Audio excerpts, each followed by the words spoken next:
نحمده ونستعينه ونستغفره ونؤمن به ونتوكل عليه ونعوذ بالله من شرور أنفسنا ومن سيئات أعمالنا من يهده الله فلا مضل له ومن يضلله فلا هادي له وأشهد أن لا إله إلا الله وحده لا شريك له وأشهد أن سيدنا ومولانا وحبيبنا وشفيعنا محمدا عبده ورسوله أرسله إلى الناس كافة بشيرا ونذيرا وداعيا إلى الله بإذنه وسراجا منيرا صلى الله تعالى عليه وعلى آله وصحبه وبارك وسلم تسليما كثيرا كثيرا وبعد فأعوذ بالله من الشيطان الرجيم بسم الله الرحمن الرحيم وما كان المؤمنون لينفروا كافة فلولا نفر من كل فرقة منهم طائفة ليتفقهوا في الدين ولينذروا قومهم إذا رجعوا إليهم لعلهم يحذرون صدق الله مولانا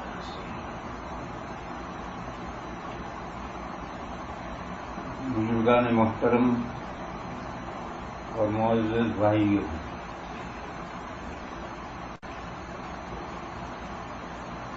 ابھی دو بچوں نے ہمارے سامنے قرآن کریم کی تلاوت کی تھی۔ ان میں سے پہلا بچہ جو اسی مدرسے کا طالب علم ہے جہاں آپ تشریف فرما ہیں،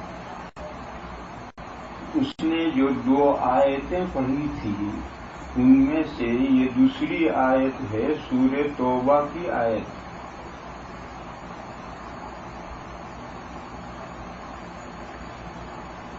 اس آیت کریمہ میں اللہ پاک جل شانہ عم نوالہ نے جو کچھ ارشاد فرمایا ہے اس سے پہلے سن لیں، آیت کریمہ کا ترجمہ کریں گے تو آیت کریمہ میں کیا مضمون ہے یہ سب کچھ سمجھ میں آ جائے گا۔ بزرگوں اور بھائیوں، ابھی ہمارے مولانا جمال الدین صاحب دامت برکاتہم نے ایک بات فرمائی کہ دنیا کے دوسرے ملکوں میں لاکھوں کا مجمع اکٹھا ہو جاتا ہے، یہاں تھوڑے سے حضرات اکٹھا ہیں۔ اس سلسلے میں ایک ضابطہ سننا چاہیے، وہ یہ ہے کہ اذن واعیہ، بات سن کر دماغ میں لینے والے 5 آدمی ہیں وہ بہتر ہیں 5 لاکھ سے۔ 5 لاکھ کا مجمع ہے، سن کر کے ہو ہا کرتا ہوا چلا گیا اور کسی نے بات دماغ میں تو لی نہیں۔ لیکن اگر 5 ہی آدمی ہیں ان سے ایک بات کہی جائے، وہ سننے والے متوجہ ہونے والے کانوں سے سن کر دماغ میں اس بات کو لے لیں تو 5 لاکھ سے یہ 5 بہتر ہے۔ اس لیے یہ تو بہت بڑا مجمع ہے، ہم تو اس کا چوتھائی 20-25 آدمیوں کے سامنے بھی اس ملک میں بات کرتے ہیں اور کھل کر بات کرتے ہیں۔ کیوں؟ مقصد ہے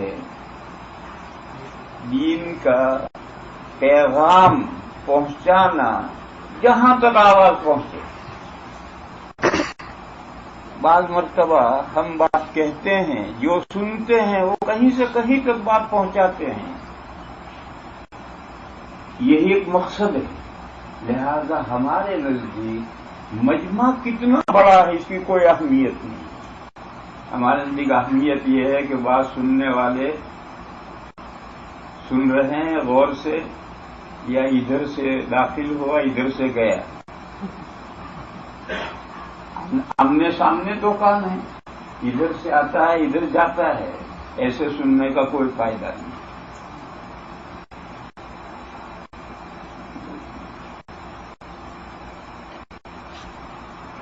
برطانیہ میں 36 سال پہلے سے برطانیہ میں آ رہا ہوں، امریکہ میں تو ابھی 5-7 سال سے آ رہا ہوں، اس سے پہلے 36 سال پہلے برطانیہ میں سب سے پہلے آتا تھا۔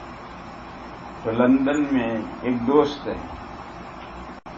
وہ یہ کہا کرتا تھا کہ آپ جب تقریر شروع کرتے ہیں تو آدھا پونا گھنٹہ تک تو بات اندر جاتی ہے کان سے، پھر یوں جاتی ہے جیسے بادل جاتا ہے۔ تو میں نے اس سے کہا کہ جب بات اندر جب تک جائے تو کہیں بھی بیٹھ کر کے تقریر سنا کر، اور پھر جب یوں جانے لگے تو میرے سامنے آ کر بیٹھ جائے۔ وہ بے تکلف دوست ہے۔ تو میں اس قصے میں سنانا یہ چاہتا ہوں کہ بات اگر یوں جا رہی ہے اس کا کوئی فائدہ نہیں، بات اندر جانی چاہیے، اور اندر جا کر کے گھر کرنی چاہیے، دماغ قبول کرنا چاہیے۔ میرے بھائیوں، 2 قدیم ادارے ہیں مصر میں، جامعہ ازہر یونیورسٹی، اور دیوبند میں دارالعلوم دیوبند۔ ازہر 1150 سال پرانی یونیورسٹی، تیسری سینچری میں ازہر قائم ہوا۔ 1150 سال اس یونیورسٹی کو ہو گئے، اور دیوبند 140 سال پہلے قائم ہوا۔ دیوبند کو قائم ہوئے 140 سال ہوئے ہیں، وہ 1150 سال پہلے قائم ہوا۔ اور ازہر میں کتنے اسٹوڈنٹس ہیں، طالب علم ہیں؟ 80,000۔ ازہر میں 80,000 یونیورسٹی طالب علم ہے، اور دیوبند میں 3,000 عربی کے طالب علم، سب مجموعہ مل کر تو تقریباً 4,000 ہے، لیکن جو عربی پڑھنے والے طالب علم ہیں وہ 3,000 ہے۔ تو کہاں 80,000 اور کہاں 3,000، کہاں 1150 سال اور کہاں 150 سال۔ اب آپ رزلٹ پر غور کیجیے، دنیا کے کسی لائبریری میں گھس جائیے، آپ کو 2-4 کتابیں کسی ازہری عالم کی ملیں گی، اور آپ دیوبند کے فضلاء کی اگر کتابیں دیکھیں گے تو ساری لائبریری بھری پڑی ہوگی۔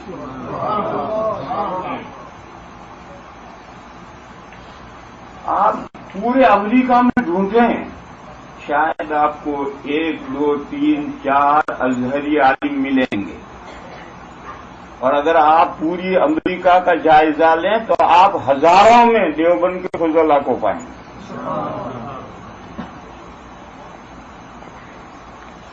یہ فرق کیوں ہے؟ یہ فرق اس لیے ہے کہ ازہر یونیورسٹی ایک دانشگاہ ہے، جیسے علی گڑھ کی یونیورسٹی ایک دانشگاہ ہے۔ پڑھو اور پڑھ کر نکل کر اپنا پیٹ پالو۔ ایجوکیشن یونیورسٹی ہے، علم حاصل کرو اور اپنی دنیا بناؤ، پیٹ پالو۔ ازہر علی گڑھ تو دنیا کی یونیورسٹی ہے، لیکن ازہر تو دینی جامعہ ہے، لیکن وہ ایک دانشگاہ ہے، وہاں سے جو پڑھ کر نکلیں گے وہ اپنی دنیا بنائیں گے۔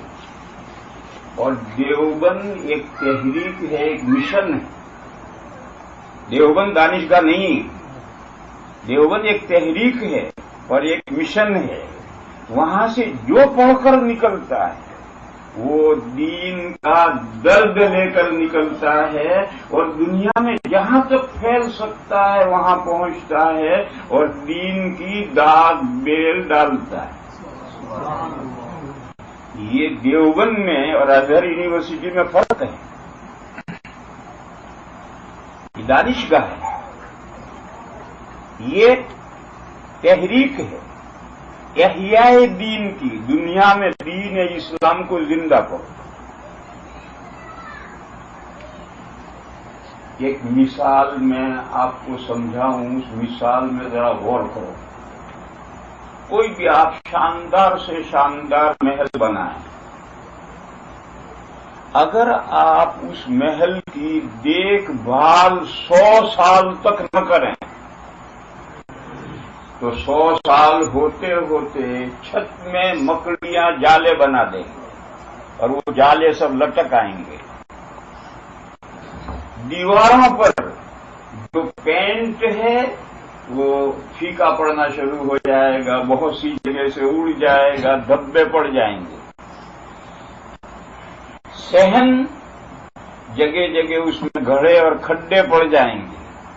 آپ کتنا شاندار سے شاندار محل بنائیں، یہ صورتحال اس محل کے ساتھ پیش آنی ضروری ہے. اس لیے اللہ جل شانہ و عم نوالہ نے اس آخری دین کے ساتھ پہلے حضور پاک صلی اللہ تعالی علیہ وسلم سے پہلے، حضور پاک صلی اللہ تعالی علیہ وسلم سے پہلے جب یہ صورتحال پیش آتی تھی کہ دین اسلام، جو اسلام حضور کا لایا ہوا دین نہیں، آدم علیہ السلام سے آسمان سے جو بھی دین نازل ہوا ہے وہ دین اسلام ہے. شریعتیں مختلف، یہ نوح علیہ السلام کی شریعت، ابراہیم علیہ السلام کی شریعت، یہ موسیٰ علیہ السلام کی شریعتیں، آئین، کانسٹیٹیوشن اور شریعتیں مختلف ہے، لیکن دین سب کا ایک ہے، ریلیجن سب کا ایک ہے. وہ ریلیجن ہے دین اسلام. تو جب بھی اسلام کا پہلا لمبا زمانہ گزرنے کے بعد اس کے ساتھ یہ صورتحال پیش آتی تھی کہ چھت میں مکڑیوں نے جالے تن دیے، پینٹ پھیکا پڑ گیا، صحن میں جگہ جگہ کھڈے پڑ گئے. یعنی اللہ نے جو دین نازل فرمایا تھا وہ اپنی اصلی شکل میں باقی نہیں رہا. تو پھر اللہ تعالیٰ نیا نبی مبعوث فرماتے. وہ نیا نبی آ کر کے اللہ کے دین کو رینیول کرتا تھا اور جیسا پہلے اللہ کا دین تھا اس کو صحیح حالت میں کر دیتا تھا اور لمبا زمانہ گزرنے سے جو نقشہ بگڑ گیا تھا اس کو ٹھیک کر دیتا تھا. یہ اللہ کی سنت رہی ہمیشہ. اب دور آیا خاتم النبیین، سید المرسلین، حضرت محمد مصطفیٰ صلی اللہ تعالی علیہ وسلم کا دور آیا. اب حضور کے بعد کوئی نیا نبی تو آنے والا نہیں، اور لمبا زمانہ گزرنے سے جو اسلام کے محل میں جو خرابیاں پیدا ہوتی ہیں وہ تو اب بھی پیدا ہوں گی. زمانہ گزرنے کے جو اثرات ہیں وہ اثرات تو اب بھی ہوں گے، اور نیا نبی آ نہیں سکتا. تو پھر اللہ تعالیٰ نے اس کا نظام یہ بنایا، حدیث شریف میں ہے کہ 100 سال پر اللہ تعالیٰ ایسی شخصیتوں کو بھیجتے ہیں جو شخصیت دین کو رینیول کرتی ہے، اور حضور جو دین لے کر آئے تھے اسی دین کو دوبارہ لوٹا کر لے آتے ہیں، اور وہ جھاڑو لے کر وہ شخصیت آتی ہے اور چھت کو صاف کر دیے، سارے مکڑی کے جالے جاڑ دیے، سب کلین ہو گئی چھت. ہاتھ میں ڈبا اور پینٹ کا ڈبا ہوتا ہے اور برش ہوتا ہے، جہاں جہاں دیوار کو اس نے دوبارہ کلر کر دیا اور دیوار تھی ویسی کی ویسی کر دی.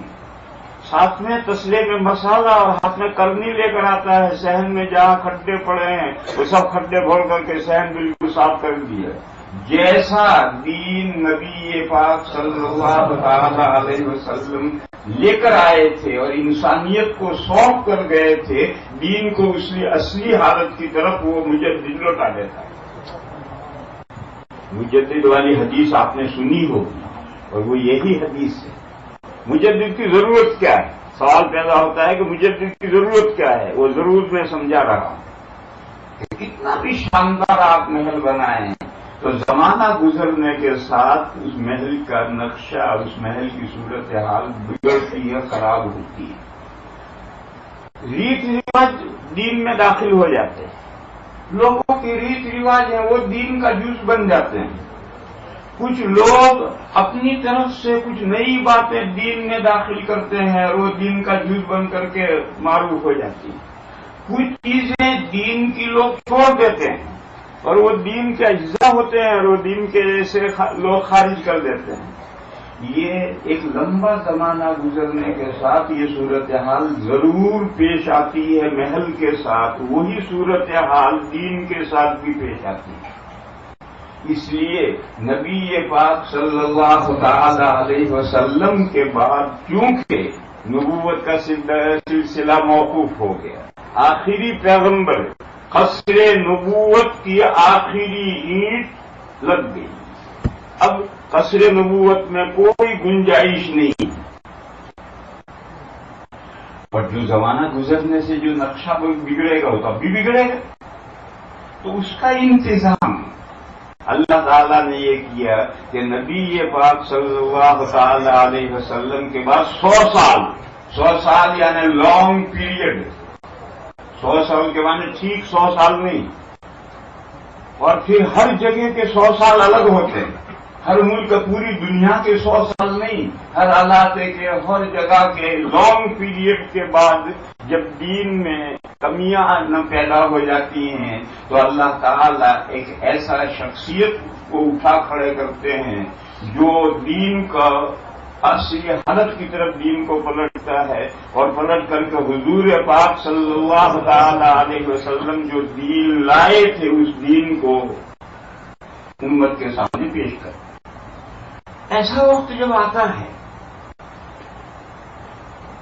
تو پھر کچھ لوگ کھڑے ہوتے ہیں، وہ کہتے ہیں نہیں یہ چھت میں جو جالے لٹک رہے ہیں تو جھاڑ فانوس لٹک رہے ہیں، ان کو ہاتھ مت لگاؤ. یہ تو چھت کی زینت ہے. یہ جو جھاڑ فانوس لٹک، حالانکہ وہ جالے لٹک رہے ہیں لیکن اس جالوں کو وہ یہ کہتے ہیں کہ جھاڑ فانوس ہے، چھت کی زینت کے لیے ان کو صاف مت کرو. مجدد کی مخالفت کرنے والے بھی کھڑے ہو جاتے ہیں. دیوار پر پینٹ خراب ہو رہا ہے تو وہ کہتے ہیں تو ڈیزائن دیوار پر بنی ہوئی ہے، دوبارہ پینٹ مت کرو، یہ ڈیزائن ختم ہو جائے گی. صحن میں کھڈے پڑ گئے ہیں، وہ کہتے ہیں ان کو کھڈوں کو بھرو مت. یہ تو اس لیے ہے تاکہ چپل پھسل نہ جائے، آدمی گر نہ پڑے. ایسے ہمیشہ مخالفت کرنے والے کھڑے ہوتے ہیں تو دین کو صحیح حالت کی طرف نہیں جانے دیتے. میرے بھائیوں، میں نے فرق بتایا تھا کہ ازہر یونیورسٹی ایک دانشگاہ ہے. اسٹوڈنٹس کو زیور علم سے آراستہ کرنا ہے تاکہ وہ دنیا میں عزت کی روزی روٹی کما سکیں اور اپنا پیٹ پال سکیں. جیسے دنیا کی ہر یونیورسٹی کا یہی ایم، غرض اور مقصد ہوتا ہے. دنیا کی جتنی یونیورسٹیاں ہوتی ہیں سب کا یہی مقصد ہوتا ہے کہ طلبا کو زیور علم سے آراستہ کر دیا جائے تاکہ وہ دنیا میں عزت کے ساتھ زندگی گزار سکے. لیکن میرے بھائیوں، دارالعلوم دیوبند ایک دانشگاہ نہیں، ایک تحریک ہے، ایک مشن ہے. وہ مشن کس بات کا ہے؟ نبی پاک صلی اللہ تعالی علیہ وسلم جو دین لے کر آئے ہیں اس کو اس کی اصلی حالت میں انسانوں کے سامنے پیش کرتا ہے. دیوبند نام اس کا ہے. دیوبند کا کوئی کانسٹیٹیوشن نہیں ہے. دیوبند تو ایک شہر کا نام ہے، اس لیے کوئی مسلک نہیں ہے. دیوبند تو نام اس دین کو اس کی اصلی شکل میں امت کے سامنے پیش کرنے کا ہے. یہ دین حضور لا کر صحابہ کو دے گئے. صحابہ نے تابعین کو دیا، تابعین نے تبع تابعین کو دیا، پھر سلسلہ پر سلسلہ یہ دین چلتا آیا، وہ بھی امت کے سامنے پیش کرنا ہے۔ اگر دیوبند کوئی بات کہتا ہے اور قرآن و حدیث کے خلاف دیوبند ہو نہیں سکتی، کیونکہ قرآن و حدیث کو اصلی شکل میں پیش کرنا یہی دیوبند کا مقصد ہے۔ لیکن فرض کرو کہ اگر کوئی ایسی بات کہتا ہے تو دیوبند کی بات نہیں لی جائے گی، قرآن و حدیث کی بات لی جائے گی۔ قرآن و حدیث کو اس کی اصل شکل میں پیش کرنا یہی ایک تحریک ہے، اور اسے پوری دنیا میں لے کر کے ہمارے فضلاء کو چلنا ہے۔ پھر اس کے بعد ایک بات اور سمجھو، بعض درخت ہوتے ہیں ان کے تنے میں سے شاخیں نکلتی ہیں، اور بعض درخت اتنے بڑے ہوتے ہیں، جیسے بڑ ایک درخت ہے پیپل، پیپل کو جانتے ہیں، اس کو ہندو پوجتے ہیں، اس پیپل کا ہسبینڈ ہے، پیپل وائف ہے، ایک ہی خاندان کے ہیں۔ ابھی نہیں سمجھے دیکھو، ایک ہے نیل گائے اور ایک ہے گورخر۔ یہ نیل گائے اور گورخر یہ ہسبینڈ وائف ہے، لیکن گورخروں کا ریوڑ الگ چلے گا اور نیل گائے الگ چلیں گی۔ جب کسی نیل گائے کو ضرورت پیش آئے گی تو وہ نیل گائے وہاں جائے گی اور اس گورخر سے ملے گی، مگر یہ ہسبینڈ وائف ہیں، گورخر اور نیل گائے ہسبینڈ وائف ہیں، اور ایک ساتھ نہیں چلتے، الگ الگ، وہ الگ چل رہا وہ الگ چل رہا، ضرورت کے وقت ملتے۔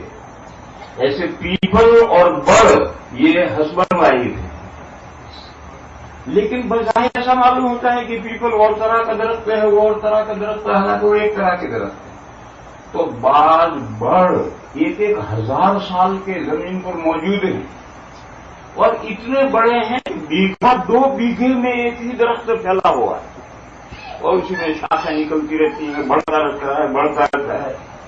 پھر اتنا بڑا ایک تنا تو اٹھا نہیں سکتا، تو ان شاخوں میں سے پھر جڑیں نکلتی ہیں، مونچھیں نکلتی ہیں، اور وہ زمین میں جا کر پیوست ہو جاتی ہیں اور وہ تنا بن جاتی ہیں۔ ایسے ایک مین تنا ہوتا ہے، باقی بہت سارے تنے بن جاتے ہیں اور درخت پھیلتا رہتا ہے۔ اور ایک درخت وہ ہے کہ وہ نارمل حالت میں کھڑا ہے، اس پر سے پھل پک کر کے گرتے ہیں، اور وہ گر کر کے اس کے بیج سارے جنگل میں پھیلتے ہیں، اور جگہ جگہ وہی درخت پیدا ہو جاتے ہیں۔ عام طور پر یہی ہوتا ہے، ایک درخت ہے، اس درخت کا پھل پک کر کے گر گیا، گر کر کے پھٹ گیا، پھر بارش آئی، ہوائیں آئی، انہوں نے بیج کو اڑایا، اور پورا جنگل بھر جاتا ہے اسی درخت سے۔ ازہر میں جو 80,000 طلبہ ہیں، اس کی شکل پہلی صورت ہے کہ اس کی کالج ہے، یہ کالج وہ کالج وہ کالج وہ کالج، ساری کالجوں کے مینجمنٹ ایک جگہ، اور اس تمام کالجز کے اسٹوڈنٹس مل کر 80,000۔ میرے بھائی دیوبند کی صورت حال یہ نہیں ہے۔ دیوبند ایک ادارہ ہے، ایک قصبہ ہے، ایک ٹاؤن ہے، وہاں ایک ادارہ ہے، 3000 طالب علم پڑھتے ہیں، لیکن جب وہ پھل پک کر کے گرتا ہے اور پھٹتا ہے تو ساری دنیا میں اس کے بیچ چلے جاتے ہیں، اور ساری دنیا میں نئے درخت سے اگتے رہتے ہیں۔ تو وہ قاعدے سے دارالعلوم دیوبند کی شاخیں نہیں ہیں، قاعدے سے حقیقت میں، لیکن بیج تو وہیں سے اڑ کر کے آیا ہے۔ اور نیو یارک میں جگہ جگہ پر آپ کو جو ادارے ملیں گے دین کی اشاعت کرنے والے، یہ وہی بیج ہے، وہاں سے اڑ کر یہاں آئے۔ وہ پھل وہاں گرا، پھٹا، بیج نکلا، اور بیج کو اللہ تعالیٰ نے دنیا کے کسی بھی خطے پر پہنچا دیا، اور وہاں آ کر کے نیو یارک میں ہمارے حضرت مفتی جمال الدین صاحب نے ایک ادارہ قائم کر دیا۔ یہ ادارہ اپنی جگہ پر مستقل ہے، مستقل درخت ہے، مگر یہ بیج وہیں سے آیا ہے۔ بس اگر اس طرح سے جو دارالعلوم دیوبند کی پوری دنیا میں شاخیں ہیں، اگر ان کے طلباء پر لسٹ بناؤ گے تو لاکھوں میں جائے گی۔ وہ 80,000 میں ہے، یہ لاکھوں میں جائے گی، مگر اس کی نقشہ اور ہے، اس کے اپنے کالجز ہیں اور ان کالجز کا مینجمنٹ ایک ہے اور اس کے 80,000 اسٹوڈنٹس ہیں۔ ہمارے یہاں ایک مینجمنٹ نہیں ہے، ایک درخت سے پھل پک کے گرے، وہ بیج کہیں سے کہیں پہنچے اور وہاں جا کر دین کے ادارے قائم ہوئے اور ان اداروں سے اللہ کے دین کا کام چل رہا ہے۔ تو ہمارے بچے نے جو قرآن کریم کی آیت پڑھی تھی، اس آیت کا پہلے ترجمہ دیکھو، سنو۔ وَمَا كَانَ الْمُؤْمِنُونَ لِيَنْفِرُوا كَافَّةً، مسلمانوں کے حالات اس بات کی اجازت نہیں دیتے کہ مسلمانوں کا ہر بچہ مولوی بن جائے۔ ہو سکتا ہے مسلمانوں کا ہر بچہ مولوی بن جائے، مسلمانوں کے حالات اس کی اجازت دیتے ہی نہیں۔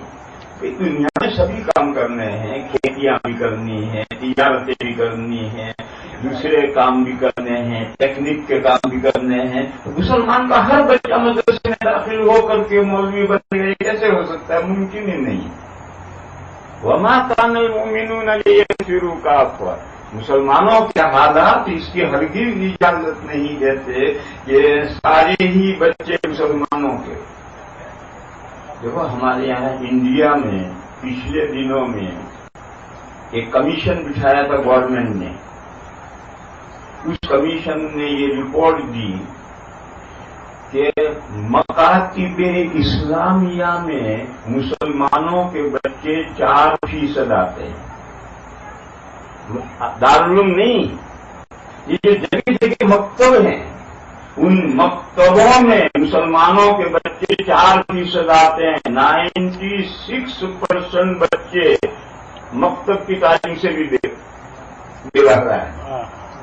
یہ پورے ملک کا ایک ہندو کمیشن بٹھایا تھا گورنمنٹ نے، اس نے یہ رپورٹ دی تھی کہ مسلمانوں کے جو بچے دارالعلوم، مدارس عربیہ اور مکتبوں میں مسجدوں کے ساتھ جو مکتب ہیں ان مکتبوں میں پڑھنے والے بچے 4% ہیں۔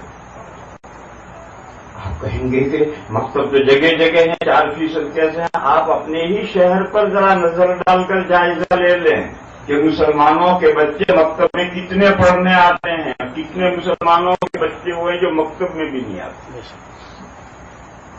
پھر یہ جو بڑے ادارے ہیں جن میں عالم بنتے ہیں، مولوی بنتے ہیں، دارالعلوم ہیں، ان میں تو میرے بھائیوں 1% بچے بھی مسلمانوں کے نہیں آتے۔ 99.9 بچے نہیں آتے، 1,000 میں سے ایک بچہ آتا ہے۔ مسلمانوں کے بچے اگر 1,000 ہیں تو ایک بچہ مولوی بنتا ہے،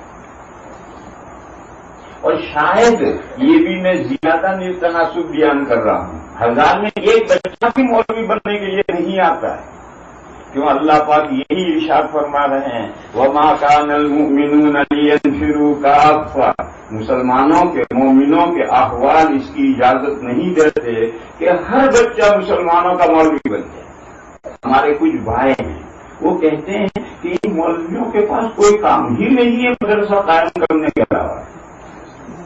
ہمارے کچھ بھائی یہ کہتے ہیں کہ ان مولویوں کا کوئی دھندا ہی نہیں، جو مولوی کھڑا ہوا مدرسہ قائم کرتا ہے، جو کھڑا ہوا مدرسہ قائم کرتا ہے۔ مدرسے دو طرح کے ہیں، ایک وہ مدرسے ہیں جو کمپلسری تعلیم ہوتی ہے، مکتب کی تعلیم۔ کہاں آج کمپلسری مسلمانوں کے ایک ایک بچے تک دین کی تعلیم کہاں پہنچی ہے؟ بس مکتب قائم کرنا تو علماء کی ذمہ داری نہیں، تو ہر مسلمان کی ذمہ داری ہے۔ رہے بڑے دارالعلوم جن میں پڑھ کر آدمی مولوی بنتے ہیں، وہ 1000 میں ایک بچہ بھی مولوی نہیں بنتا، اتنی تھوڑی سی مقدار ہے۔ آپ امریکہ ہی پر نظر ڈالیں، اللہ کا فضل ہے کہ آپ کا یہ شہر تو غنیمت ہے، لیکن امریکہ تو 50 اسٹیٹس کا نام ہے اور ہر اسٹیٹ میں کم و بیش مسلمان ہیں۔ آپ پورے امریکہ میں اسٹیٹوں میں گھوم کر کے دیکھیں کہ کہاں کہاں بچوں کو، مسلمان بچوں کو بنیادی تعلیم، بیسک نالج کہاں کہاں مل رہا ہے۔ نیو یارک میں اللہ کا فضل ہے کہ کئی مدرسے قائم ہو گئے، اگرچہ نقشہ اب بھی یہاں ہے، یہاں اب بھی محنت کی ضرورت ہے، لیکن دوسری جگہوں کی صورتحال تو کچھ عجیب صورتحال ہے۔ ہمارے یہاں انڈیا آؤ، انڈیا میں ہزاروں دارالعلوم ہیں اور مکاتب اسلامیہ ہیں، مگر راجستھان میں چلے جاؤ 90% مسلمان ایسے ہیں کہ جن کو کلمہ بھی نہیں مانتے، کوئی لا الہ الا اللہ محمد رسول اللہ سکھلانے والا بھی وہاں نہیں ہے۔ اب بھی انڈیا میں یہ حال ہے۔ بہرحال یہ کچھ لوگوں کا جو خیال ہے، اور کچھ لوگ کہتے ہیں کہ مولویوں کو کوئی کام نہیں ملتا، بکھٹ سے مدرسہ قائم کیا، چندہ کرنا شروع کیا، کیا سارے مسلمانوں کے بچے سب مولوی بن جائیں گے تو کیا کریں گے؟ کیا کھائیں گے؟ کیا کریں گے؟ کیا کھائیں گے؟ اس کی فکر آپ کو ہے، اللہ کو ہے؟ تو آپ کے پیٹ میں کیوں درد ہو رہا ہے؟ آپ کے پاس مانگنے کے لیے آئے ہیں کہ 5 پیسے دے دو، تو پھر کہیے آپ کے پاس تو مانگنے نہیں آئے۔ بہرحال قرآن کریم یہ کہتا ہے کہ یہ ممکن ہی نہیں ہے، مسلمانوں کے احوال اس کی اجازت دیتے ہی نہیں ہے کہ ہر بچہ مولوی بن جائے، ہر مسلمان مولوی بن جائے، ممکن نہیں ہے۔ وما كان المؤمنون لينفروا كافة، بس ایسا کیوں نہیں ہوتا کہ ایک بڑی جماعت میں سے کچھ حضرات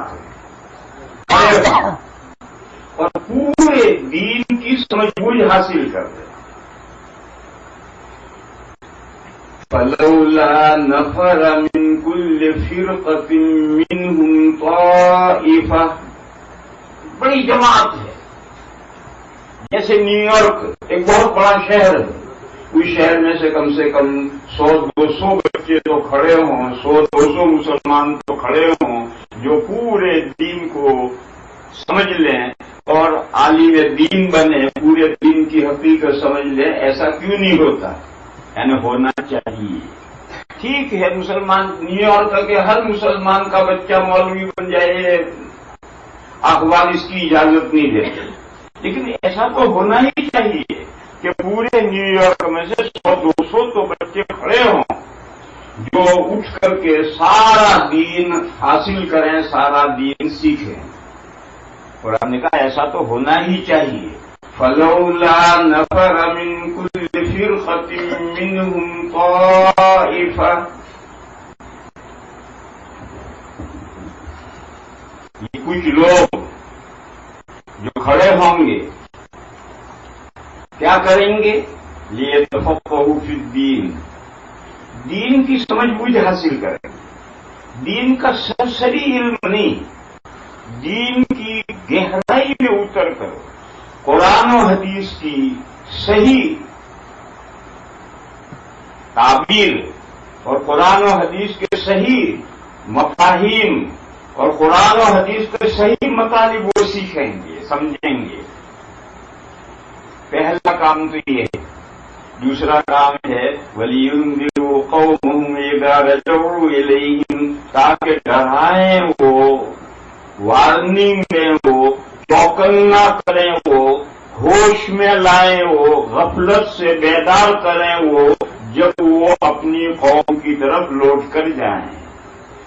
اس میں اشارہ کیا کہ مقصد مولوی بننے سے دنیا سنوارنا یہ مقصد نہیں ہے، قوم کی واپس لوٹ کر وطن میں جا کر قوم کی خبر لینا، یہ مولوی بننے کا مقصد ہونا چاہیے، علم دین حاصل کرنے کا یہ مقصد ہونا چاہیے۔ اور اسی مقصد سے یہ آیت کریمہ دیوبند کے بزرگوں کے پیش نظر رہی، اور پہلے دن سے دارالعلوم دیوبند کی بنیاد ہی اس پر ہے کہ جو طالب علم نکلتا ہے وہ نکل کر اپنے گھر کا راستہ نہیں لیتا ہے، اللہ تعالی دنیا کے جس خطے تک چاہتے ہیں اس طالب علموں کو پہنچاتے ہیں، اور وہ وہاں پہنچ کر کے دین کی خدمت میں لگتا ہے۔ یوں 150 سال میں اللہ تعالی نے دین کی بہاریں پوری دنیا میں چلا دی۔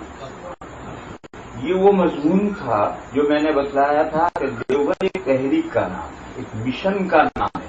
دین کو صحیح سمجھو، حضور نے دین لا کر یہ نہیں دیا، حضور نے دین لا کر صحابہ کو سمجھایا ہے۔ اگر سمجھانا نہ ہوتا تو قرآن جیسے بارش ہو جاتی ہے، ہر گھر میں ہر کھیت میں بارش پہنچ جاتی ہے، قرآن بھی اللہ لٹکا دیتے ہیں، ہر گھر میں آ جاتا ہے۔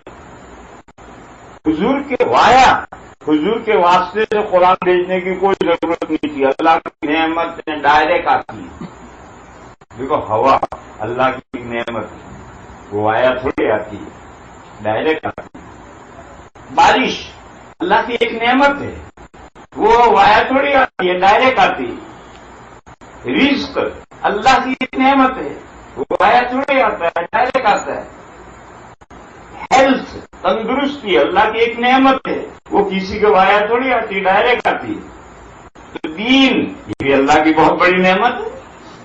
اليوم اکملت لکم دینکم واتممت علیکم نعمتی، دین کو نعمت کہا، تو یہ نعمت بھی ڈائریکٹ آتی ہے۔ نبیوں کو بھیجنا اور نبیوں کے ذریعے سے دین انسانوں تک پہنچانا، اس کی کوئی ضرورت نہ ہوتی۔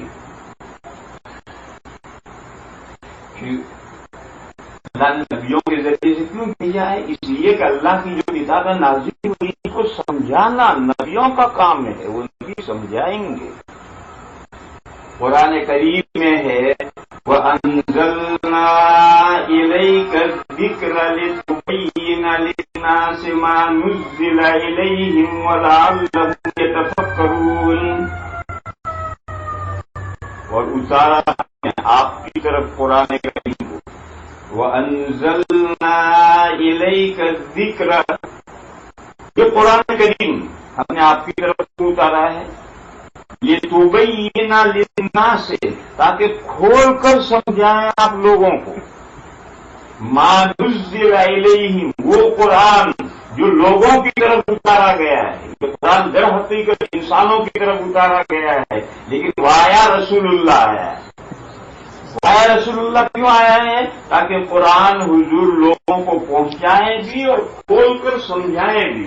لِتُبَيِّنَ لِلنَّاسِ مَا نُزِّلَ إِلَيْهِمْ وَلَعَلَّهُمْ يَتَفَكَّرُونَ، اور تاکہ لوگ بھی قرآن کی غور و فکر کریں، کیونکہ حضور جو کھول کر سمجھائیں گے تو قیامت تک کے احوال احکام نہیں سمجھائیں گے۔ زمانہ جب بدلے گا اور زمانے کے نئے تقاضے سامنے آئیں گے تو امت کے مجتہدین اسی قرآن کریم میں غور و فکر کریں گے۔ حضور پاک صلی اللہ تعالی علیہ وسلم نے جو سمجھایا ہے، حضور نے جو سمجھایا ہے اس کا نام حدیث ہے۔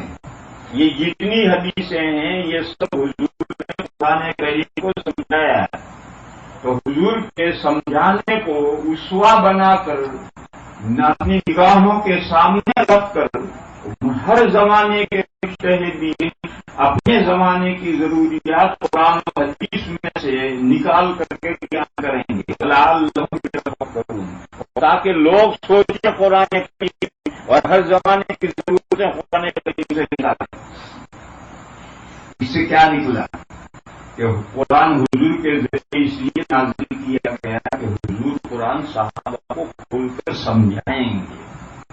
یہ جو حضور نے صحابہ کو قرآن کھول کر سمجھایا ہے، صحابہ نے تابعین کو سمجھایا ہے، تابعین نے تابعین کو سمجھایا ہے، اسی طرح سے یہ سلسلہ چلا آ رہا ہے۔ لہٰذا میرے بھائیوں کان کھول کر سنو، آج بھی وہی دین مستند ہے جو جس کا سلسلہ سمجھنے سمجھانے کا حضور کے ساتھ جڑا ہوا، جس دین کے سمجھنے سمجھانے کا سلسلہ نبی پاک صلی اللہ تعالی علیہ وسلم کے ساتھ جڑا ہوا ہے، وہی دین مستند ہے۔ اور جس دین کے قرآن و حدیث کے سمجھنے کا اگر سلسلہ حضور پاک صلی اللہ تعالی علیہ وسلم کے زمانے تک جڑا ہوا نہیں ہے، ایک آدمی کہتا ہے کہ میں اپنے طور پر اس آیت کا مطلب یہ سمجھتا ہوں، میں اپنے طور پر اس حدیث کا یہ مطلب سمجھتا ہوں، تو یہ ایجاد بندہ ہے، یہ اللہ کا نازل کیا ہوا دین نہیں۔ ایک مثال اس زمانے میں کچھ لوگ ہیں جن کا ایک نعرہ ہے ماڈرن اسلام ہے، پوری دنیا میں لوگ ہیں، امریکہ میں کچھ زیادہ ہی وہ کہتے ہیں ماڈرن اسلام. بھئی ماڈرن اسلام کہاں سے لاؤ گے؟ قرآن تو اولڈ ٹائپ کی کتاب، حدیثیں اونٹوں کے زمانے کی ہیں، پہاڑوں کے زمانے کی. 1400 سال پہلے کا قرآن بھی 1400 سال پہلے کا، حدیثیں بھی 1400 سال پہلے کی. تو ماڈرن اسلام لاؤ گے کہاں سے؟ کوئی ماڈرن قرآن نازل کرو، کوئی ماڈرن حدیث وجود میں لاؤ، پھر اس نئے قرآن میں سے ماڈرن اسلام نکالو، نئی حدیث میں سے ماڈرن اسلام نکالو. اس قرآن سے تم ماڈرن اسلام کہاں سے نکالو؟ یہ تو اولڈ ایج کا قرآن ہے، 1400 سال پہلے نازل ہوا ہے. یہ حدیث بھی 1400 سال پہلے نہ پڑھائی گئی. ماڈرن اسلام لاؤ گے کہاں سے؟ جو لوگ اسی قرآن میں سے اور انہی حدیثوں میں سے ماڈرن اسلام نکالتے ہیں، وہ جو قرآن اور حدیث کو سمجھتے ہیں، وہ سمجھنے کا سلسلہ حضور کے ساتھ جڑا ہوا نہیں. وہ حضور کے ساتھ جڑا ہوا سلسلہ نہیں ہے. وہ میں یہ سمجھتا ہوں آیت کا، میں حدیث کا یہ مطلب سمجھتا ہوں، یوں ماڈرن اسلام قرآن میں سے نکال رہا ہے، یوں ماڈرن اسلام حدیث میں سے نکال رہا ہے. اگر یہ ماڈرن اسلام اس قرآن اور حدیث میں سے نکل سکتا ہے تو آج کیوں نکال رہا ہے؟ 1400 سال تک کسی نے کیوں نہیں نکالا ہے؟ اس کا مطلب یہ کہ قرآن اور حدیث میں ماڈرن اسلام نہیں ہے. یہ تو جو نکال رہا ہے اس نے اپنی آنکھوں پر پیلا چشمہ چڑھا دیا. اب ہر آیت پیلی دکھتی ہے، ہر حدیث پیلی دکھتی ہے. لال چشمہ چڑھا دیا تو ہر آیت لال دکھتی ہے، ہر آیت حدیث لال دکھتی ہے. چشمہ اتار اور پھر دیکھ قرآن میں کہاں ماڈرن اسلام ہے، حدیث میں کہاں ماڈرن اسلام ہے. میرے بھائیوں میں کہہ یہ رہا تھا کہ دیوبند نام اس دین کا ہے جو اللہ نے اپنے آخری حبیب حضرت محمد مصطفیٰ صلی اللہ علیہ وسلم نازل فرمایا ہے، اور حضور کو صحابہ کو سمجھایا ہے اور سکھلایا ہے، ایکسپلین کیا ہے، پوری تفصیل سے سمجھایا ہے. پھر صحابہ نے اگلی نسل کو، اگلی نسل نے پھر اگلی نسل کو، یہ سلسلہ جڑا ہوا آ رہا ہے. بس وہی اللہ کا نازل کیا ہوا دین.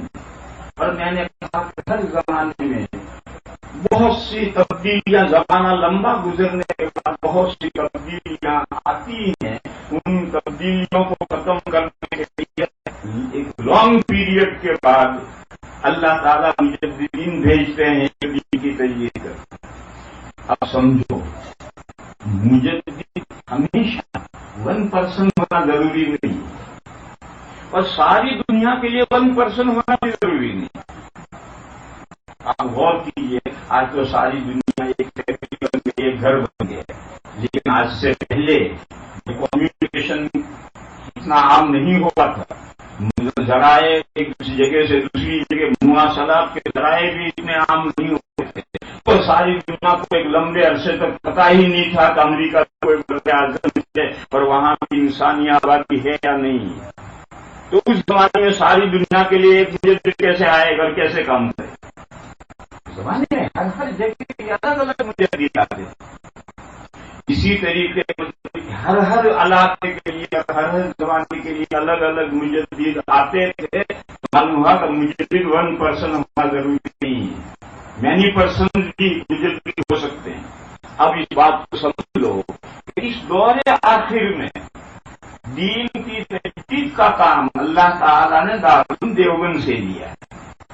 دارالعلوم دیوبند دین کو اس کی اصلی شکل میں پیش کرنے کے لیے محنت کر رہا ہے. دارالعلوم کے پاس کوئی کانسٹیٹیوشن نہیں ہے، دارالعلوم کا کوئی نام نہیں ہے.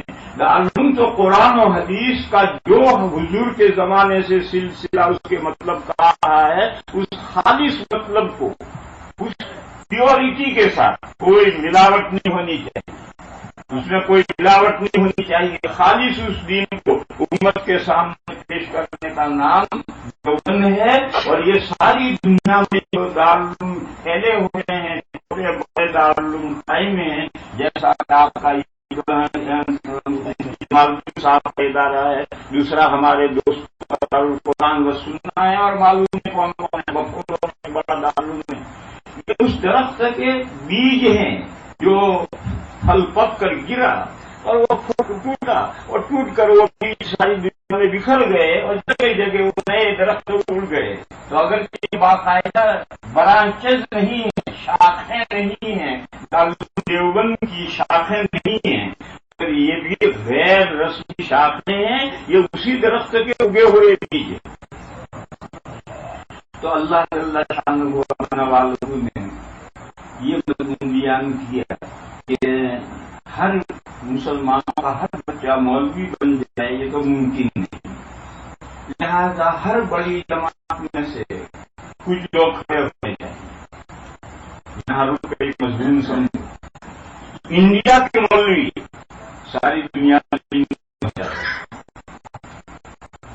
ہر جگہ کی الگ ہوتی، ہر جگہ کی باتیں لینگویج الگ ہوتی ہیں، ہر جگہ کے مزاج الگ ہوتے ہیں. لوگوں کے سامنے کیسے بات پیش کرنا انڈیا کا مولوی ہر جگہ نہیں جانتا. بس ضروری ہے کہ ہر قوم میں سے، ہر ملک میں سے مسلمانوں کے ایسے نکلنے چاہیے جو پورے دین کو سمجھیں اور لوٹ کر اپنی قوم کی خبر لیں. لعلہم یحذرون. ہو سکتا ہے کہ لوگ ڈریں اللہ کے دین کے خلاف ورزی کرنے سے، اللہ کے دین کے اگینسٹ چلنے سے لوگ ڈریں اور اللہ کے دین کی طرف پلٹیں اور اللہ کے دین کی طرف آئیں اور اپنی دنیا کو آباد کریں تاکہ ان کی آخرت آباد. میرے بھائیوں، ایک مضمون سمجھاؤں میں، جلدی جلدی وقت تو ختم ہو جائے گا. ابھی میں وقت سے پہلے آیا، میں نے قرآن شریف لے کر بیٹھا تو میں نے یاسین شریف پڑھی. یاسین شریف بہت آسانی سے پڑھی جاتی ہے تو میں نے یاسین شریف کھولی تو اسے پڑھوں. یاسین شریف میں مضمون سبحان الذی خلق الازواج كلها مما تنبت الارض ومن انفسهم ومما لا يعلمون. کیوں فوٹو لے رہا ہے بچے؟ کیوں فوٹو لے رہا ہے؟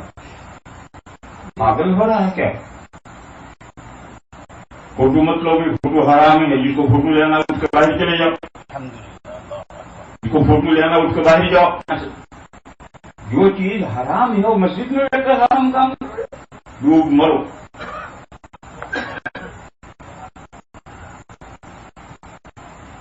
سنو اس مضمون کو. کوئی بچہ ہے نہ سمجھ جائے تو سمجھدار آدمی نہیں کر رہا ہے. اس آیت کریمہ میں اللہ تعالیٰ نے ایک اصول بیان کیا ہے کہ اللہ نے کائنات میں ہر چیز کا جوڑا بنایا ہے. کوئی چیز اکیلی نہیں. سبحان الذی خلق الازواج کلھا. پاک ہے وہ ذات. وہ کس بات سے پاک ہے؟ اس کا کوئی جوڑا نہیں. پاک ہے وہ ذات اس نے ساری ہی چیزوں کو جوڑا جوڑا بنایا. لیکن جوڑا جب لفظ ہم سنتے ہیں تو ہمارے ذہن میں میل فیمیل کا تصور آتا ہے، نر مادہ کا تصور آتا ہے. جوڑا یہ صحیح نہیں. نر مادہ یہ جوڑا، لیکن جوڑا کا مطلب نر مادہ نہیں. جوڑا نام ہے ایسی دو چیزوں کا جو دونوں مل کر ایک مقصد کی تکمیل کرتے ہیں. ایسی دو چیزیں جو مل کر ایک مقصد کی تکمیل کرتی ہیں جوڑا. اب وہ نر مادہ ہیں تو بھی جوڑا ہے، اگر نر مادہ نہیں ہے تو بھی جوڑا. جوڑا کے لیے آپ کے یہاں ایک لفظ ہے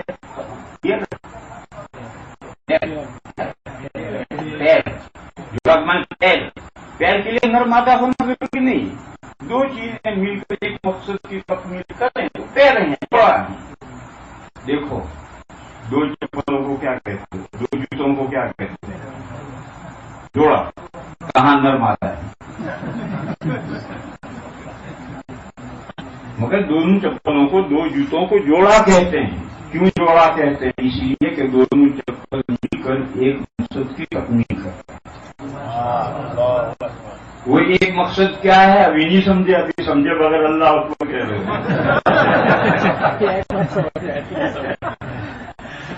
وہ ایک مقصد کیا ہے جس کے دونوں چپل، دونوں جوتے مل کر جس کی تکمیل کرتے ہیں، وہ ایک مقصد کیا ہے؟ وہ ایک مقصد ہے المشی راکبا، سوار ہو کر چلنا. دیکھو آپ ننگے پیر چلیں، پیر میں کانٹا بھی چوب سکتا ہے، پینٹ میں کنکر بھی چوب سکتا ہے، پیر میں مٹی گرد و غبار بھی لگ سکتا ہے، اور پیر تھکیں گے بھی. آپ جوتے پہن کر چلیے، آپ سوار ہو کر چل رہے ہیں، کنکر نہیں چوبے گا، کانٹا نہیں چوبے گا، پیر کو گرد و غبار نہیں لگے گا، پیر کم تھکیں گے، پیدل چلنے کی بنسبت کم تھکیں گے. تو دو جوتوں کو جوڑا اس لیے کہتے ہیں کہ ایک مقصد کی تکمیل کرتے ہیں دونوں چپل مل کر. وہ ہے المشی راکبا، سوار ہو کر چلنا.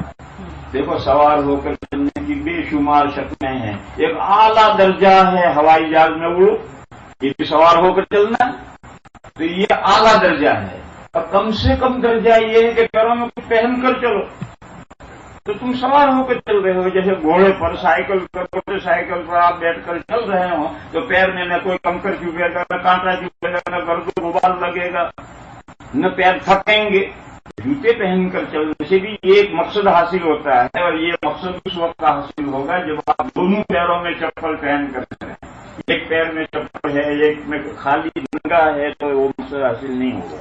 اس لیے جوڑا کہتے ہیں. اور مثال کرتے پاجامے کو کیا کہتے ہیں؟ جوڑا. کہاں نر مادہ؟ معلوم ہے کہ جوڑے کے لیے نر مادہ ہونا ضروری نہیں. کرتا پاجامے کو نر جوڑا کہتے ہیں. جوڑا کیوں کہتے ہیں؟ کرتا پاجامہ مل کر ایک مقصد کی تکمیل کرتے ہیں. وہ مقصد کیا ہے؟ آدمی پبلک کے سامنے، لوگوں کے سامنے آئے تو مزین ہو کر آئے.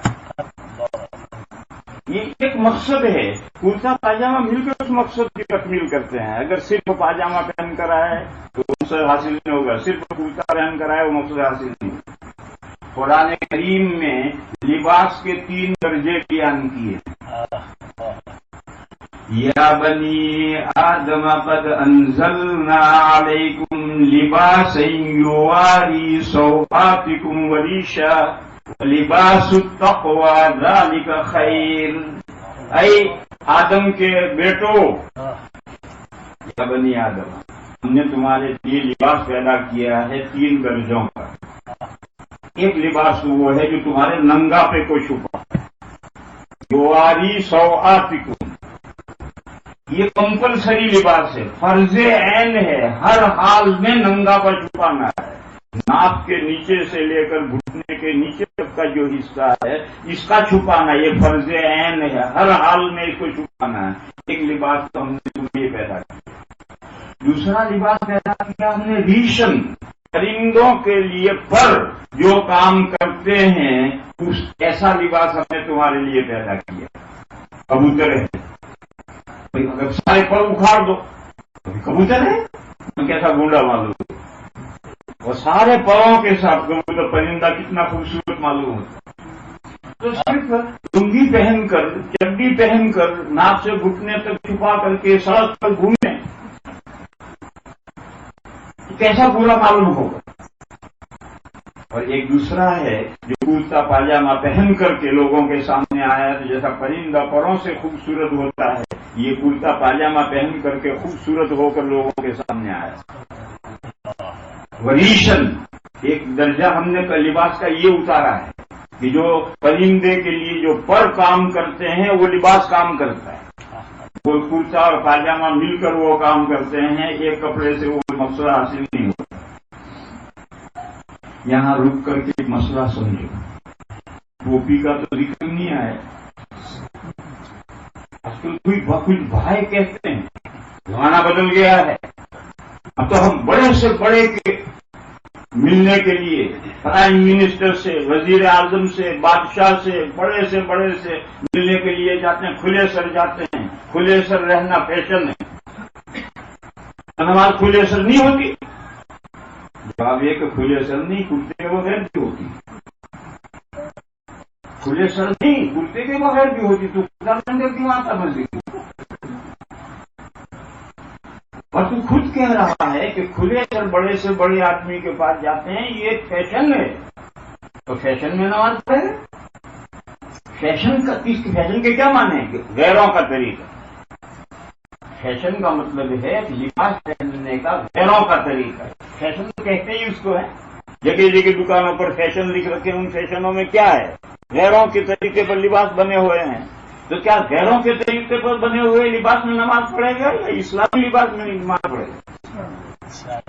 قرآن کریم نے کہا کہ تیسرا درجہ ہم نے لباس کا بنایا ہے، وہ لباس التقویٰ، پرہیزگاری کا لباس۔ پھر قرآن کہتا ہے ذالک خیر، دس از اے ویری گڈ۔ یہ جو تیسرا درجہ لباس کا ہے، پرہیزگاروں کا لباس، یہ بہتر لباس ہے۔ قرآن کہہ رہا ہے ذالک خیر۔ یہ جو پرہیزگاروں کا لباس ہے، پرہیزگاروں کا لباس کہنے کے بجائے پرہیزگاری کا لباس اس لیے کہا گیا ہے کہ پرہیزگاروں کا لباس پہنو گے تو پرہیزگاری تمہارے اندر پیدا ہو۔ اور فساق و فجار کا لباس پہنو گے تو طبیعت میں جس کو فجور پیدا ہو۔ کچھ لوگ ہیں وہ کہتے ہیں لباس میں کیا رکھا ہے؟ ہر خواہی پوش، در عمل کوش، جو چاہو پہنو، شریعت کے مطابق عمل کرو۔ لباس میں کیا رکھا ہے؟ یہ نظریہ ہے، یہ صحیح نہیں ہے میرے بھائیوں۔ ظاہر کا باطن پر اثر پڑتا ہے اور باطن کا ظاہر پر اثر پڑتا ہے۔ ظاہر کا باطن پر اثر پڑتا ہے، اس کی دلیل اور مثال ہے موسیٰ علیہ السلام کے زمانے میں جو جادوگر آئے تھے موسیٰ علیہ السلام کا مقابلہ کرنے کے لیے، تو تمام جادوگروں کو دولت ایمان مل گئی تھی اور میدان میں کسی اور کو ایمان کی دولت نہیں ملی تھی۔ کیوں؟ مفسرین نے لکھا ہے کہ وہ تمام جادوگر 10,000 جادوگر آئے تھے، ادھر دو شخصیتیں موسیٰ اور ہارون علیہ السلام، اور مقابلہ کرنے کے لیے 10,000 جادوگر ہیں۔ وہ جادوگر موسیٰ اور ہارون علیہ السلام جیسا لباس پہن کر آئے، اس لباس کی برکت سے اس میدان میں اللہ نے ان 10,000 جادوگروں کو ایمان کی دولت سے نواز دی اور باقی کسی کو نہیں ملا۔ یہاں ایک سوال ہے کہ وہ موسیٰ اور ہارون علیہ السلام کا لباس پہن کر کیوں آئے تھے؟ معلوم نہیں کیوں آئے تھے۔ میں قصہ سناؤں، اس میں سے نکالو۔ برطانیہ میں ایک مرتبہ ہم ایک سلاٹر ہاؤس دیکھنے کے لیے گئے، بہت پرانے زمانے کا قصہ ہے، کیسے ذبح کرتے ہیں ان کا طریقہ۔ بڑے جانور کا سلاٹر ہاؤس ہے، مرغیوں کا نہیں۔ مرغیوں کا بھی دیکھا ہم نے، لیکن بڑے جانوروں کا، بھیڑوں کا، بکروں کا، گایوں کا سلاٹر ہاؤس دیکھنے گئے۔ تو اس نے ہمیں صبح 7 بجے کا وقت دیا تھا کہ 7 بجے آ جانا۔ ہم 7 بجے، پونے 7 بجے پہنچ گئے تو سلاٹر ہاؤس بند۔ ہم گاڑی میں، سردی تھی، برف پڑ رہی تھی، ہم گاڑی میں بیٹھے رہے۔ 7 بجنے میں 5 منٹ باقی رہے اور ایک گاڑی آئی سن دے کر، اور اس نے آ کر کے دروازہ کھول دیا اور 5 منٹ میں سارا عملہ آ گیا۔ اور ٹھیک 7 بجے اندر ذبح شروع ہو گئی۔ 7:10 جب ہوئے تو انہوں نے اپنے ملازمین والا لباس بھیجا کہ یہ کپڑے پہن کر اندر آ جاؤ دیکھنے۔ وہاں جو ملازمین، ان کی وردی ہے، جیسے ہاسپٹل میں وردی ہوتی ہے ایسے ان کی وردی تھی، انہوں نے وردی ہمارے لیے بھیجی کہ یہ وردی پہن کر آ جاؤ۔ ہم نے کہا بھائی اس وردی کی کیا ضرورت؟ اس نے کہا اس لیے اہمیت کا، ہمارے جانوروں میں جو تم گھومو گے تو ہمارے جانور بتکن ہیں، تم ان کپڑوں میں آؤ گے تو ہمارے جانور تمہیں دیکھ کر بتکیں گے، ڈریں گے، تو ہمارے ملازمین والا لباس پہن کر کے آؤ تاکہ ہمارے جانور بتکیں۔ چنانچہ ہم نے سب نے وہ لباس پہنا اور اندر گئے، اور سب 10-15 ہزار بھیڑیں تھی، وہ بھی جا کر دیکھی، ذبح ہوتی بھی دیکھی۔ اس قصے میں یہ بتانا ہے کہ ہمیں ان سلوٹر ہاؤس کے لوگوں کا جو ڈریس تھا وہ ڈریس انہوں نے اندر بھیجا کہ یہ پہن کر آؤ، اور اس کا ایک مقصد تھا۔ تو موسیٰ علیہ السلام کے زمانے میں جادوگر جو موسیٰ اور ہارون علیہ السلام کا لباس پہن کر آئے تھے کوئی مقصد تھا، اس مقصد کی وجہ سے وہ آئے تھے۔ بہرحال کسی بھی مقصد سے وہ حضرت موسیٰ اور حضرت ہارون کا لباس پہن کر آئے ہوں، لیکن اس لباس کی برکت سے اللہ نے ان کو دولت ایمان دے دی، اور اس میدان میں کسی اور کو ایمان کی دولت نہیں ملی۔ معلوم ہے ظاہر کا اندر اثر پڑتا ہے، اور اندر کا اثر باہر پڑتا ہے، یہ تو سب ساری دنیا مانتی ہے کہ جیسا دل اچھا ہوگا تو ظاہر پر اثر پڑے گا، برا دل ہے تو ظاہر پر اثر پڑے گا، اس کو تو مانتی ہے، لیکن لوگ ظاہر کا اندر اثر پڑتا اسے نہیں جانتے، نہیں مانتے۔ تو میں نے مثال دی، اور یہ مسئلہ جو ہے دلائل کا نہیں، تم خود تجربہ کرو۔ 3 مہینے صالحین کا لباس پہنو، کرتا پاجامہ، سر پہ ٹوپی، پگڑی، 3 مہینے مسلسل یہ لباس پہنو۔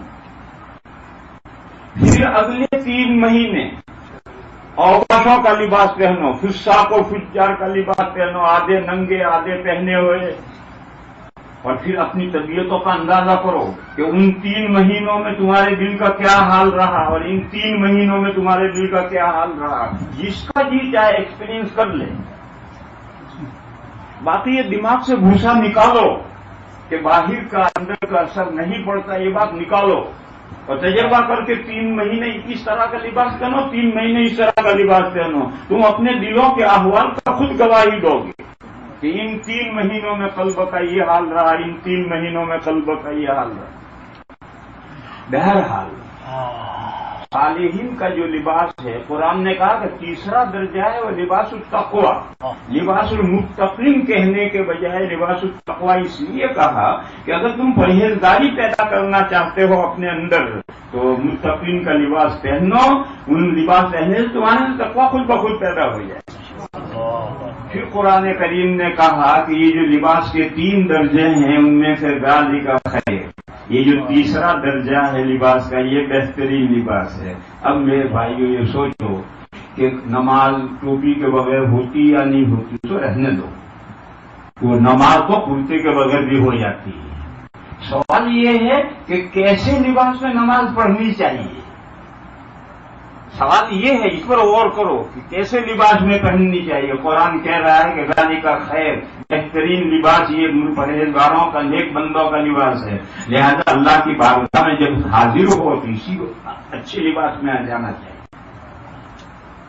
قرآن میں دوسری جگہ پر ہے خذوا زینتکم عند کل مسجد، جب بھی نماز پڑھو تو بیوٹیفل لباس پہن کر کے پڑھو، زینت لے کر کے پڑھو۔ ایک صاحب ہمیشہ مسجد میں اپنی بیوی کو لے کر آتے تھے، وائف کے بغیر کبھی نہیں آتے۔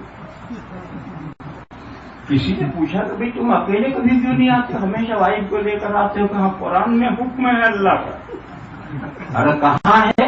انہوں نے آیت پڑھی خذوا زینتکم عند کل مسجد، ان کی بیوی کا نام زینت تھا۔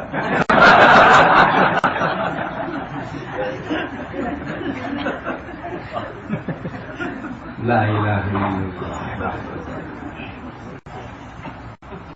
میرے بھائیوں میں نے ایک مثال سمجھا، جیسے 2 جوتے جوڑی، کرتا پاجامہ بھی جوڑی، اور جوڑی اس لیے ہیں کہ آدمی کو شاندار مزین کرنے والا لباس اگر پہننا ہے تو کرتا پاجامہ دونوں چاہیے۔ صرف ننگا پا چھپانے والا کپڑا اگر پہن کر سڑک پر نکلو گے تو ہر آدمی دیکھے گا یہ کیسا بدتمیز ہے۔ اور مثال لو جو قرآن کریم نے مثال پیش کی، قرآن کریم نے کیا کہا؟ سبحان الذی خلق الازواج کلھا، پاک ہے وہ ذات، اس کا کوئی جوڑا نہیں ہے، اس کی کوئی جوڑی نہیں ہے، کہ 2 خدا مل کر خدائی کر رہے ہیں۔ خدا کو کائنات پیدا کرنی ہے، کائنات کو سنبھالنا ہے، اور بندوں کی بندگی وصول کرنی ہے، تو 2 خدا مل کر کے کائنات کو پیدا کر رہے ہوں، 2 خدا مل کر کے کائنات کی پرورش کر رہے ہوں، سنبھال رہے ہوں، 2 خدا مل کر بندوں کی بندگی وصول کر رہے ہیں، ایسا نہیں۔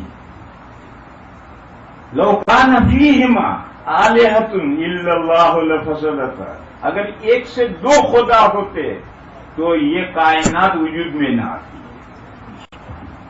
یہ کائنات آسمان و زمین بگڑ چکے ہوتے، درہم برہم ہو چکے ہوتے، کائنات وجود میں نہیں آتی اگر ایک کے ساتھ دوسرا خدا ہوتا.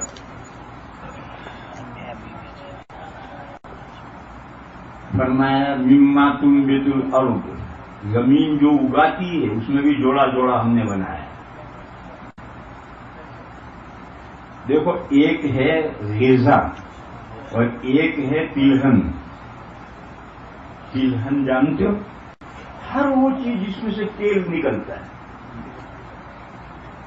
سرسوں ہے، سویابین ہے، تل ہے، پتہ نہیں کیا کیا چیزیں ہیں، اور اب تو مکئی میں سے بھی تیل نکالتے ہیں. بہرحال ہر وہ چیز جس میں سے تیل نکلتا ہے تلہن کہلاتے ہیں. اور ایک غذا ہے جیسے گیہوں یا چاول باجرہ، یہ سب غذا ہے. صرف گیہوں اور چاول ہوں گے تو کیسے کھاؤ گے؟ سالن کے بغیر کیسے کھاؤ گے؟ اور سالن تلہن کے بغیر بنتا نہیں. اور سالن ہی سالن ہے، اور کھانے کے لیے روٹی اور گیہوں چاول نہیں ہے تو کیا کھاؤ گے سالن کے؟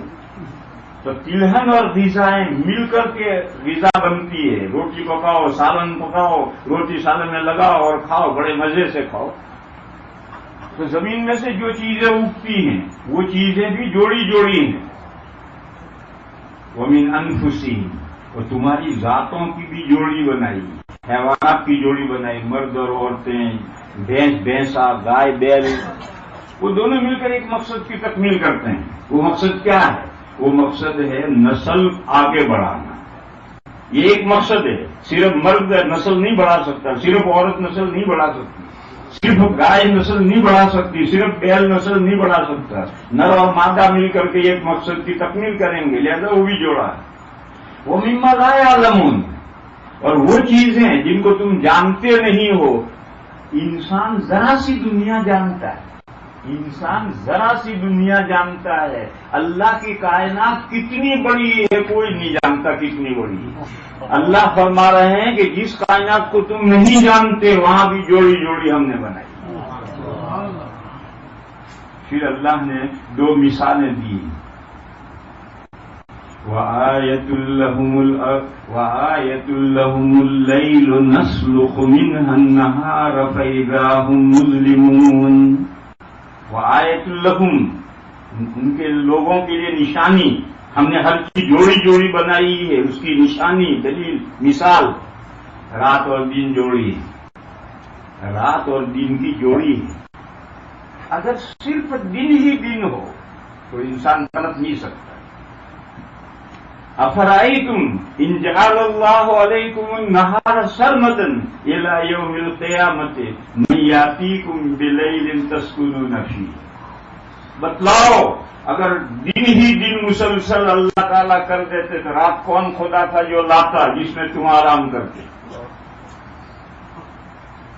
اور اگر رات ہی رات ہوتی، اگر دن ہی دن ہوتا تو مہینہ گزرتے گزرتے ساری زمین تپ کر کے لوہا انگارا ہو جاتی، کوئی پنپ نہیں سکتا.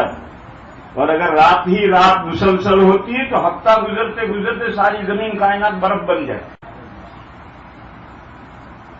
دن ہی دن ہوتا تو کماتے کماتے تھک جاتے، آرام کب کرتے. رات ہی رات ہوتے اور سوتے پڑے رہتے تو کماتے کب اور کھاتے کب؟ کیا؟ تو اللہ نے رات اور دن بنایا اور کیا کہا؟ جیسے جانور ہوتا ہے اس پر کھال ہے، ایسے ہی رات اصل ہے، اس کے اوپر دن کی کھال چڑھا دی. سورج نکلا تو سورج نے دن کی کھال چڑھا دی. شام ہوئی تو اللہ نے کھال اتار دی اور سورج غروب ہو گئے اور پیچھے رات رہ گئی. کہا وَآیَةٌ لَّهُمُ اللَّيْلُ، اور لوگوں کے لیے سمجھنے کے لیے نشانی ہے رات. نسلخ منها النہار، اس رات پر سے ہم کھال کھینچ لیتے ہیں. جب سورج ڈوب جاتا ہے تو سورج کی جو چمک دمک اور روشنی تھی وہ کھال اللہ نے کھینچ لی. فَإِذَا هُمْ مُظْلِمُونَ، سب لوگ تاریکی میں رہ جاتے ہیں. اس آیت میں مثال دی ہے کہ دن اور رات کی جوڑی ہے. اگر صرف دن ہو تو مقصد حاصل نہیں ہو سکتا. صرف رات ہو مقصد حاصل نہیں ہو سکتا. رات دن کی اللہ نے جوڑی بنائی ہے اور دونوں مل کر وَمِن رَحْمَتِهِ جَعَلَ لَكُمُ اللَّيْلَ وَالنَّهَارَ لِتَسْكُنُوا فِيهِ وَلِتَبْتَغُوا مِن فَضْلِهِ. اللہ نے اپنی مہربانی سے رات اور دن دونوں بنائے تاکہ دن میں کماؤ اور رات میں کھا پی کر آرام سے سو. پھر اللہ نے ایک دوسری مثال پیش کی. وَآيَةٌ لَهُمُ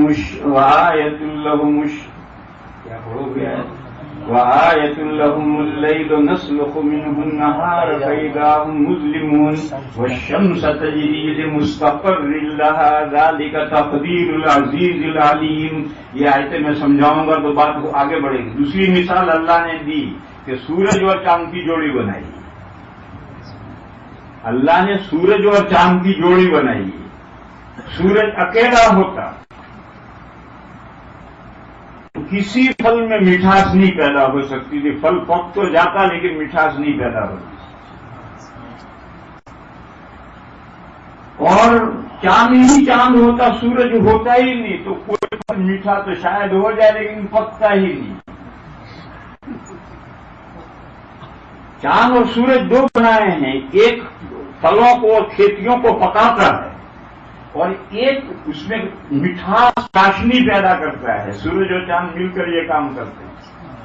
ساری دنیا میں وہ علاقے جہاں ہمیشہ ٹھنڈا رہتا ہے, گرمی وہاں ہوتی ہی نہیں ہے, وہاں پیداوار کم ہوگی, پھل پیدا نہیں ہوں گے تو نہایت کھٹے. آپ کے ملک کا تو مجھے حال معلوم نہیں. برطانیہ میں سیب پیدا ہوتا ہے اتنا کھٹا کہ منہ میں لیا نہیں جا سکتا. کیوں؟ سورج نکلتا ہی نہیں. تو چاشنی کہاں سے پیدا ہوتی؟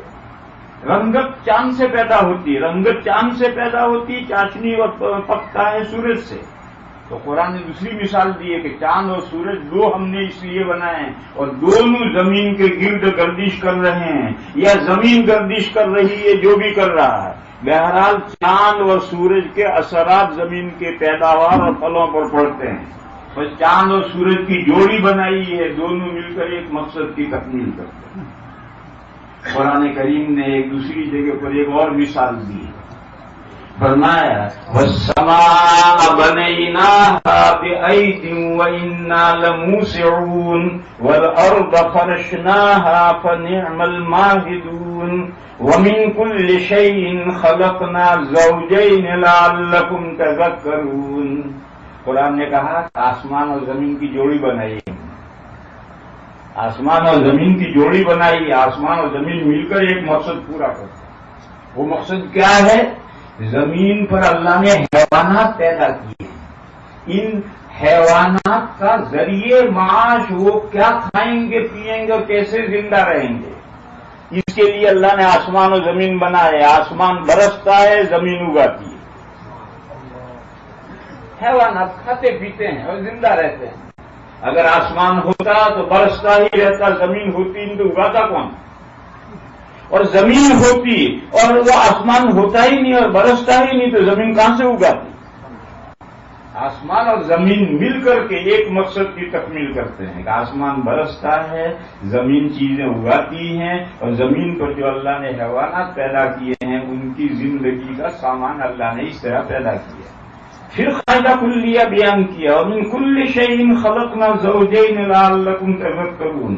اسی طرح سے جیسے آسمان اور زمین کی جوڑی بنائی ہے, ہم نے ہر چیز کی جوڑی بنائی تاکہ تمہیں یاد آئے. اوہ یہ کیا بات فرمائی, تاکہ تمہیں یاد آئے. میرے بھائیو یہی اصل مضمون ہے. یہ دنیا اکیلی نہیں ہے, اس کی جوڑی اللہ نے آخرت کو بنایا ہے. یہ دنیا اکیلی نہیں بنائی اللہ نے, اس کے ساتھ جوڑی آخرت بنائی ہے تاکہ ایک مقصد کی تکمیل اسی وقت ہوگی جبکہ دنیا کے ساتھ آخرت. وہ ایک مقصد کیا ہے؟ جزا و تکلیف اور جزا و سزا. تکلیف مانے انسانوں کو احکام دیے گئے کہ یہ کام کرو یہ کام مت کرو. تکلیف اردو کا لفظ تکلیف نہیں, عربی کا لفظ تکلیف ہے. عربی کے لفظ تکلیف کے معنی اللہ نے احکام دیے کہ یہ کام کرو یہ کام مت کرو. پھر جو کام کرنے کو کہا ہے وہ کام کرو گے تو جزائے خیر ملے گی، جن کاموں کے نہ کرنے کو کہا ہے ان سے بچو گے تو جزائے خیر ملے گی، اور جو کام کرنے کو کہا ہے وہ نہیں کرو گے تو سزا ملے گی، اور جو کام نہ کرنے کو کہا ہے اسے کہو گے تو سزا ملے گی۔ اب ظاہر یہ جزا و سزا اس دنیا میں تو نہیں، اس دنیا میں تو تکلیف ہے، احکام دیے ہیں یہ کام کرو ان کاموں سے روکو۔ اگر اس دنیا میں جزا و سزا ہے، نماز پڑھی جیب میں ہاتھ ڈالا لڈو ہاتھ میں آ گیا، نماز پڑھی سے لڈو مل گیا، اور چوری کی یا جھوٹ بولا ارے ایک ریپٹ پڑا ڈال پر، کس نے مارا معلوم نہیں، تو امتحان ختم ہو گیا، ایمان بالغیب ختم ہو گیا۔ یہاں تو جو نماز پڑھتا اس کو بھی کچھ نہیں ملتا، جو چوری کرتا اس کو بھی تھپڑ نہیں پڑتا۔ بس اس دنیا میں تو تکلیف ہے، احکام ہے، جزا و سزا اس دنیا میں نہیں ہے۔ بس اگر دوسری دنیا نہیں ہے، آخرت نہیں ہے اور جزا و سزا نہیں ہے تو پھر اندھیر نگری چوپٹ رہ جائے، تکے شیر بھاجی تکے شیر کھا جائے۔ نہیں سمجھ میں آیا؟ یہ مسئلہ سنی ہے نہیں سنی؟ اگر کیا پھر تم لوگوں نے سنا ہی کیا ہے؟ ایک ملک تھا، اس کا نام تھا اندھیر نگری، وہاں سبزی بھی ایک ٹکے سیر تھی اور حلوہ بھی ٹکے سیر، کھاجا مانے حلوہ، یعنی کھا جائے، کھا کے چلا جائے۔ تو یہ گرو چیلا تھے، اس ملک میں پہنچے تو چیلے نے گرو سے کہا گرو جی یہ ملک بہت اچھا ہے، بڑا سستا حلوہ ہے، یہاں رہ جاؤ خوب کھا کر مست ٹھنڈے ہو جائیں گے۔ تو گرو نے کہا بیٹا جب یہاں اندھیر نگری چوپٹ راجا ہے تو انصاف بھی ٹکے سیر ہو، لہٰذا اس ملک میں نہیں رہنا چاہیے، چل کہیں اور۔ اس نے کہا نہیں گرو جی ایسا نہیں ہو سکتا، انصاف ٹکے سیر کیسا ہوگا، یہیں رہو۔ تو گرو جی نے کہا چل رہے۔ تو گرو جی تو ریاضت کرتا تھا، بہت کم کھاتا تھا، اور چیلا کھا پی کر کے مست ٹھنڈا ہو گیا۔ پھر ایک واقعہ پیش آیا کہ ایک مالدار کے گھر میں چور چوری کرنے کے لیے گھسے تو نقب لگایا دیوار میں، اور چور گھس رہا تھا اور دیوار بیٹھ گئی اور چور دب کے مر گیا۔ باقی چوروں نے صبح کورٹ میں مقدمہ کر دیا تو فلاں آدمی نے اپنے گھر کی دیوار اتنی کمزور کیوں بنائی کہ ہمارا آدمی مر گیا۔ جج نے مکان والے کو بلایا، کیوں بھائی تم نے دیوار اتنی کمزور کیوں بنائی کہ ایک چور دب کے مر گیا؟ تو مکان والے نے کہا حضور میں نے مکان کہاں بنایا ہے، یہ تو راج مہمان نے کڑیے نے بنایا ہے، گناہ اس کا ہے، اس نے دیوار کمزور کیوں بنائی، میں نے تھوڑی بنائی، میں نے پیسے خرچ کیے۔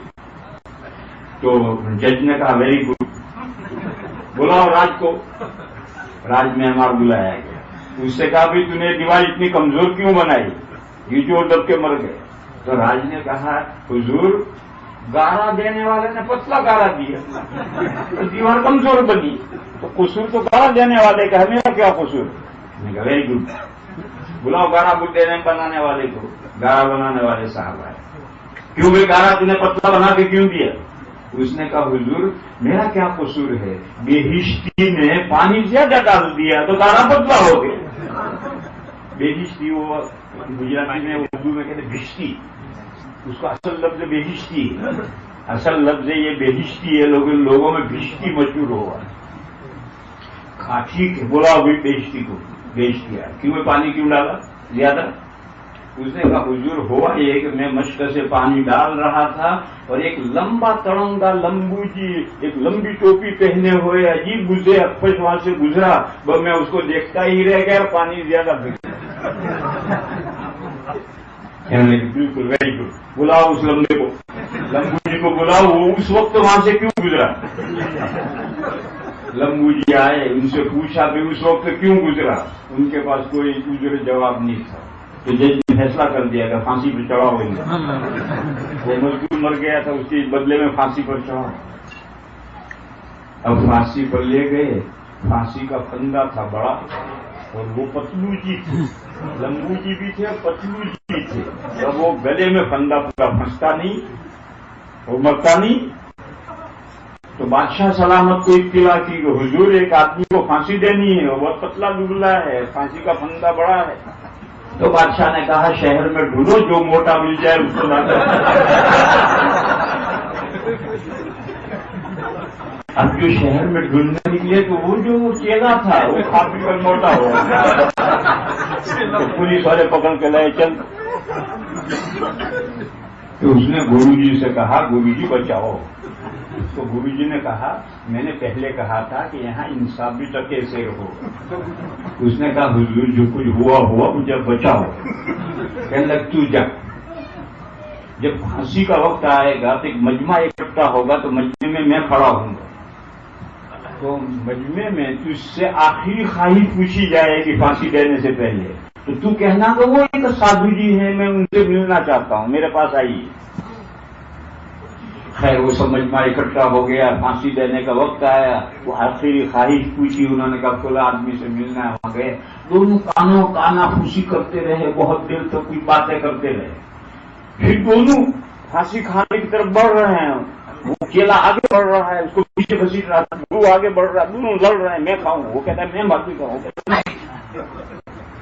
تو پولیس والوں نے بولے کہ جھگڑ رہے ہو پھانسی کھانے کے لیے کوئی جھگڑتے. تو گرو جی نے کہا کہ یہ ایسی گھڑی ہے کہ جو پھانسی پر چڑھے گا وہ زندہ جاوید بن جائے. تو بادشاہ سلامت کو اطلاع کی کہ حضور دو آدمی پھانسی کھانے کے لیے لڑ رہے ہیں اور وہ کہتے ہیں کہ اس گھڑی میں جو پھانسی کھائے گا اس زندہ جاوید ہو جائے. تو بادشاہ سلامت نے کہا پھر ہم ہی کو دے دو پھانسی. چنانچہ بادشاہ سلامت کو لا کر پھانسی دے دی. تو اندھیر نگری چوپٹ نہ جا تکے سیر بھاجی تکے سیر کھا جا. تو میرے بھائیوں اگر کوئی جزا و سزا ظاہری نہ ہوئی اس دنیا میں تو اندھیر نگری ہوئی کہ نماز پڑھی اس کو بھی کچھ نہیں ملا, چوری کی اس کو وہ کچھ نہیں ملا. لہذا اس دنیا میں تو بدلہ نہیں ہو سکتا. یہ دنیا تو احکام کی ہے, تکلیف کی ہے, عمل کرنے کی دنیا ہے.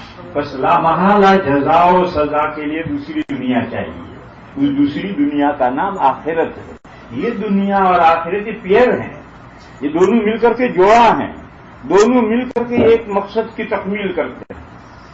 میرے بھائیوں مجھے اصل سمجھانا یہ تھا, مولانا تشریف لے آئے ہیں, وہ میرا ایک دوست تھا, میں نے کہا تھا کہ جب تقریر یوں جانے لگے تو سامنے آ کر بیٹھ جانا.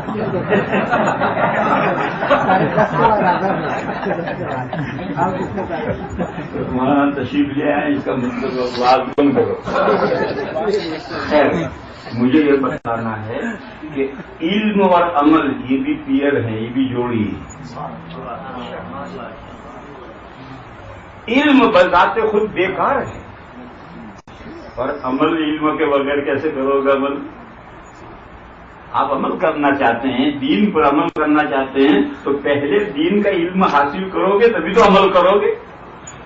اور دین کا علم حاصل کر لیا اور عمل تو آپ نہیں کر رہے تو فائدہ کیا اس علم سے؟